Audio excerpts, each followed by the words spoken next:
Hi, welcome to Convergent Conversations. This is Cameron, and today I'm taking a look at Transformers Generations Studio Series 97 Rise of the Beasts Airazor. And here we have Airazor with her neat little background, the jungle. And Airazor here, it is using the same engineering as the Kingdom toy, but it's been significantly remolded and upscaled, and she looks pretty fantastic. I've wanted to do this review for a little while. It's hopefully going to be a pretty quick look. Originally, the Airazor that I got did not come with her little missile pod things. Those were not included in the packaging.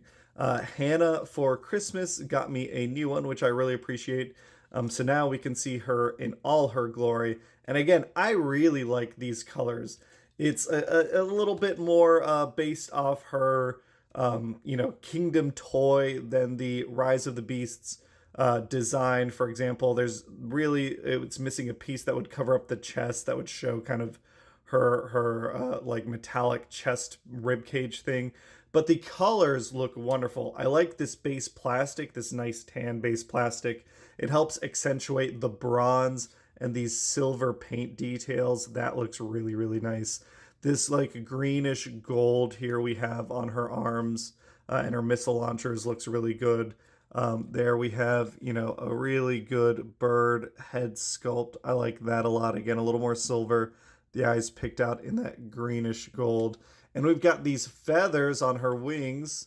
If we bring them out, this is one thing I wish that this green paint app extended all the way across, but it still just looks really, really nice. And it's a transformation and a design we've seen before, but it just looks great.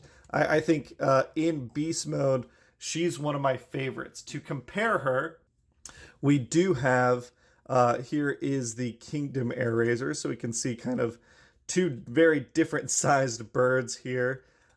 Two very, different inspirations. Obviously, we've got some robotic detail here, but I think the Kingdom paint job is trying to mask it as much as possible. Whereas for the Rise of the Beast Airazor, we're trying to accentuate that robotic detail as much as possible. And yeah, again, I like the original toy, and because of that, I like this upscaled version just as much. And she is still a deluxe, even though she's a bigger deluxe. And she does, if we put her back up there, comparing her to the rest of the Maximal crew, I can say definitively now, despite Kingdom Primal being the smallest, he's still my favorite. Airazor is a close second, and then Cheetor and Rhinox. I think it goes Rhinox, who's I didn't take out his horn. Rhinox being third and Cheetor being last. And it really comes down to articulation in these beast modes. I've already reviewed the other toys, but Airazor here has, all that articulation that you want in wing posability, which is important, I think, in a flying toy. The head moves, the mouth can open up and close. We've got some articulation here in the legs, compared to how stiff Cheetor's like chest piece becomes and his arms and things. Airazor just looks fantastic. Nothing real big to complain about. I think partially because they nailed it so hard on the Kingdom toy that they're really able to leverage that design and engineering for this toy. And here is the team all transformed. Again, Airazor never transformed in the movie, so I wanted to show off how the four of them look together. And yeah, it's a pretty nice looking team. I've already talked about my complaints about Rhinox and Cheetor, so we're gonna skip that and we're gonna get into a fast forwarded transformation.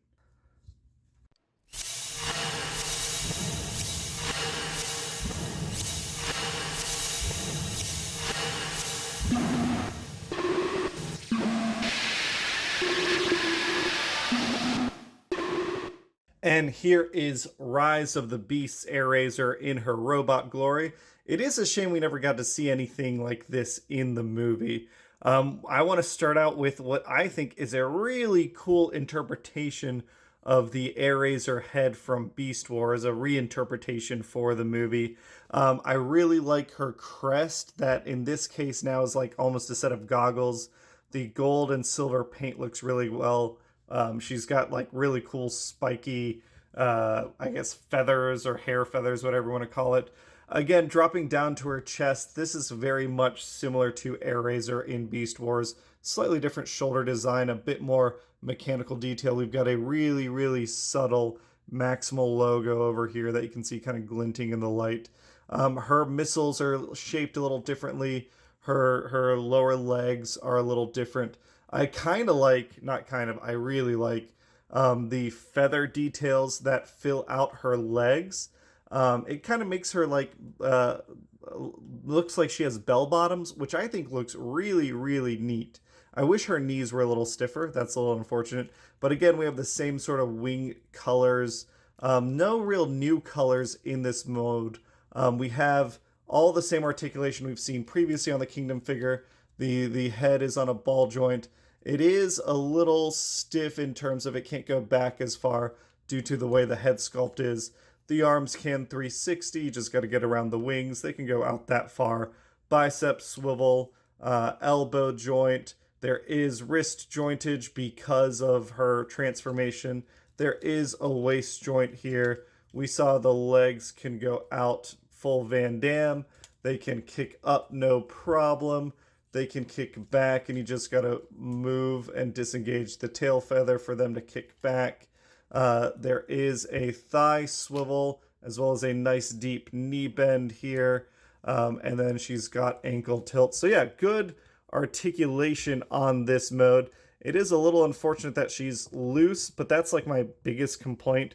Overall, I really like this design, and we can see how much bigger she is. She's like a full head taller than the Kingdom figure. So still a deluxe, but a bigger deluxe, and I appreciate that. Yeah, I think them next to each other kind of shows off that these are, you know, inspired by the same core identity, but very different designs. And I like that a lot. And it's, you know, non-canon or whatever, but comparing her to her wave mates, the rest of the Studio Series Maximals, we can see how they all look together. And I do genuinely think that her and Optimus Primal are the two better looking ones of the bunch. I think Cheetor just has some odd proportions and articulation. Rhinox really has some odd proportions. Optimus Primal is my favorite. He just, the two different tones of matte, the glossy and the matte black, look really, really good on him. And then Airazor, I think if we had something similar where certain parts of this like tan plastic were matte finish and certain parts were glossy finish, would help give her more of a deluxe like premium identity. But still, she looks good. She's the transformation's good, the articulation's good, the designs are really cool. It's just a shame that she didn't get to transform in the show.